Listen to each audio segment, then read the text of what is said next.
सोसाट्याच्या वाऱ्याने शाळेवरील पत्रा उडाला आणि दवाखान्यासह जनावरांच्या गोठ्यावर आदळला। आण तालुक्यातील पिंपरी येथील प्रकार, आर्थिक नुकसान आणि जनावरांना दुखापत। पाहूया सविस्तर बातमी।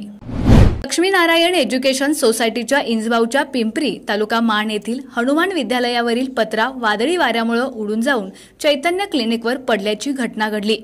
स्थानिकांनी दिलेल्या माहितीनुसार शुक्रवारी 4 वाजण्याच्या सुमारास आकाशात मेघ दाटून आलेला पाऊस यावेळी सोबत सोसाट्याचा मोठा वारा घेऊन आला। वाऱ्याच्या भयानक वेगामुळे हनुमान विद्यालयावरील पत्रा उडाला। तो पत्रा उडाल्यानंतर थेट त्याच जवळ असलेल्या चैतन्य क्लिनिकच्या भिंतीवर जाऊन धाडकन आदळला। त्यामुळे भिंतींचं मोठं नुकसान होऊन पडझड झाली।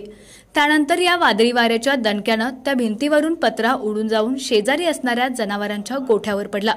त्यामुळे गोठ्यावरील पत्रा चिरला जाऊन गोठ्यात असणाऱ्या जनावरांनाही मोठी दुखापत झाली असल्याची प्राथमिक माहिती स्थानिकांनी दिली।